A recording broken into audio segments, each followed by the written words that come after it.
In this WrestleTalk news, New Japan's heat with WWE intensifies, Charlotte Flair possibly returning soon, a huge update on the relationship between AEW and Warner Brothers, and more. Subscribe and enable notifications to always on for daily wrestling news videos. Support WrestleTalk!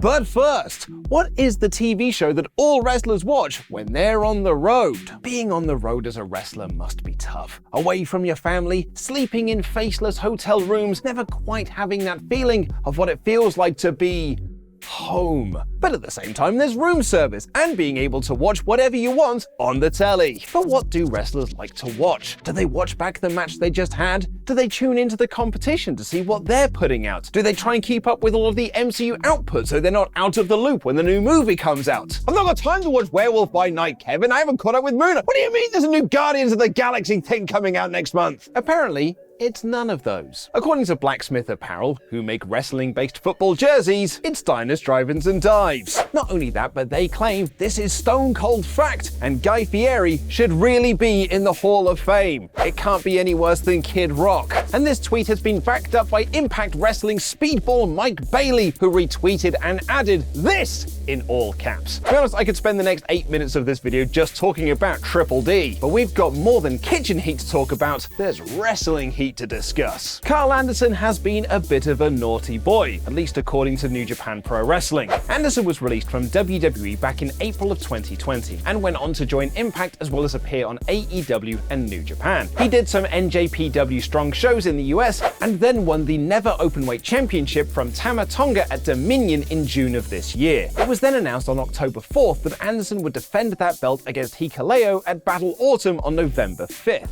But there's just one problem. Carl Anderson returned to WWE along with his good brother and co-Quizlemania tag champ Doc Gallows to reunite with AJ Styles just 6 days after that announcement. And WWE then announced a match between the OC and the Judgment Day in Saudi Arabia on November 5th. Carl Anderson, it would seem, did not remember the 5th of November. Anderson put out a video on Twitter saying that he wasn't going to do the New Japan show, saying they didn't go through his booking agent, Doc Gallows, to get the match approved, and he pledged his loyalty to WWE. New Japan president Takami Ibari was quoted in Tokyo Sports as being furious about the double booking, with the article saying this was a foreign fighter blatantly refusing to participate in a pre-advertised match. Now, because this is the internet and an era where Triple H has taken over creative control of WWE, there was some speculation from fans that this could be one big elaborate work. This was all just a way to announce a working relationship between WWE and New Japan,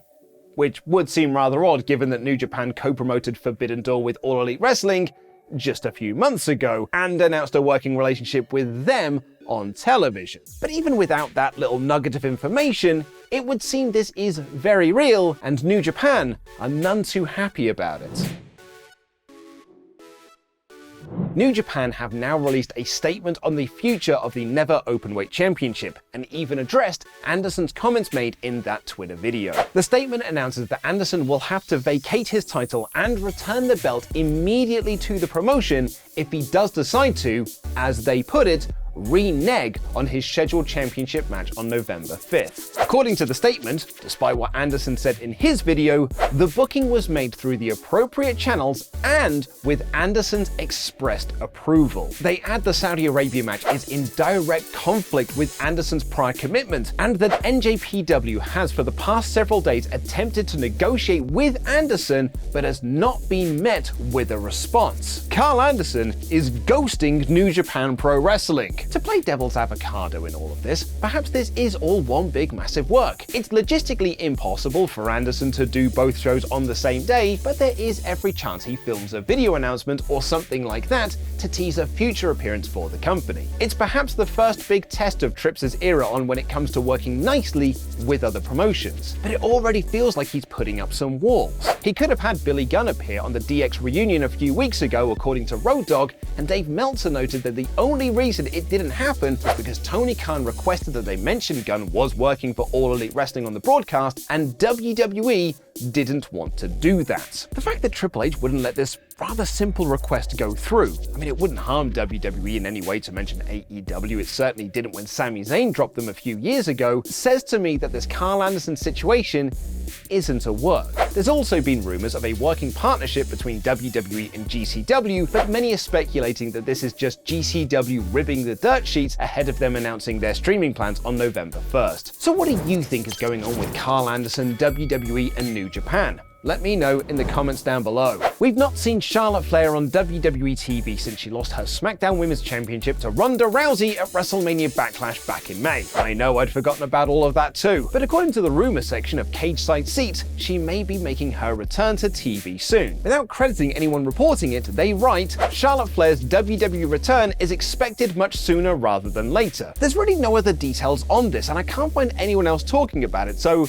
make of this what you will. Much like the latest mystery in WWE, which was revealed on last night's NXT, who is Scripts? A mysterious vignette aired on the show last night where an altered and distorted voice left a voicemail promising to rip all of NXT apart. It was revealed that WWE had trademarked the name Scripts earlier this week, along with the names Tank Ledger, Ika Brown, Luca Crisafino, and Tyvan Heights, which has led some speculation that Scripts isn't just one person, but a whole new faction. The name Tank Ledger is currently being used by Joe Spivak, who recently debuted on NXT Level Up, which I know for a fact no one here watches. One person who won't be either Scripts or part of a Scripts faction is Simone Johnson, aka the daughter of Rock the Dwayne Johnson, who debuted on NXT TV last night as the newest member of Spooky Faction Schism, alongside Joe Gacy and the former Grizzled Young Veterans. The debut has had a mixed response online, but there are some people who've been very happy with NXT as of late, and perhaps they're the most important people.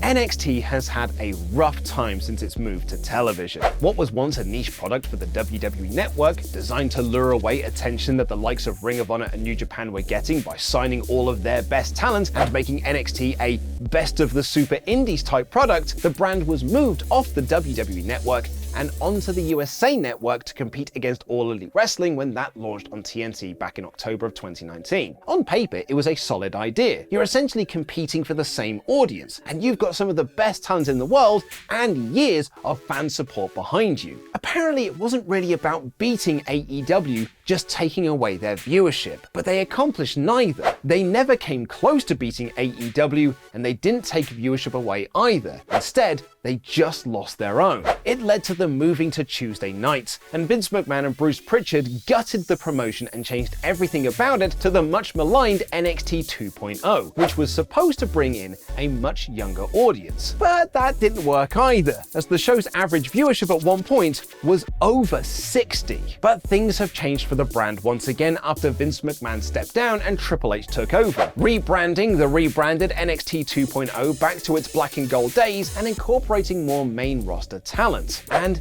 this time it's worked. Last week's go-home show for Halloween Havoc, which went head-to-head with AEW, which had to be moved to Tuesday night that week, drew its second biggest number of the year, thanks in part to so many main roster stars appearing on the show, like the OC, Rhea Ripley, and Raquel Gonzalez. The number they drew was actually only slightly less than what AEW did, and was up 11.6 year-on-year for TV ratings, and an impressive 28.6% in the all-important 18 to 49 demographic. And now Andrew Zarian has revealed that Halloween Havoc itself was the most viewed PLE since the start of the Peacock relationship that had no help from a main roster show running alongside it. He also added execs were encouraged that additional promotion helped translate into additional viewership for the PLE. The overall attitude towards NXT from NBC Universal's side of things has been very positive over the past few weeks. And it's not just NXT that's doing well when it comes to impressing the bosses, as AEW is doing well with their relationship with Warner Brothers Discovery apparently, which was in some doubt after that merger. There had been lots of rumor and speculation about AEW on TNT and TBS when their deal comes up at the end of next year following the merger of Warner Media and Discovery, as All Elite Wrestling was a TV deal that had been made by the previous regime. However, according to John Arisi on Pro Wrestling Spotlight, the relationship between AEW and Warner Brothers Discovery is incredibly strong right now, as WBD sees AEW as a long-term long-term business deal. He mentioned that Warner are airing ads for AEW during their MLB coverage, and explained they're trying to make it a sport. That's what the strategy is. The strategy is that they are pushing AEW into the sports category, not the entertainment category. He also added they see this property, AEW, as someone they want to be in business with long-term. They had a contract which was absorbed by them when they merged that wasn't the sweetest deal for TNT and TBS. It was kind of one-sided. So now what they're trying to do is kind of collaborate and work together so they can work on the next long-term deal with them. I can't get into it too much, but there's a lot of faith behind the AEW product right now from the folks at Warner Bros. Discovery. Sadly, it's not all roses for WWE Raw, however, which saw a sizable drop in their viewership this week. The show drew 1.64 million viewers, which is down 9% from the previous week. Worse still, the third hour drop was down 26% from hour 1, dropping to 1.46 million viewers. In this WrestleTalk news, Tony Khan's allegiance in the Brawl Out situation has been revealed, Luke's review of Raw, and more.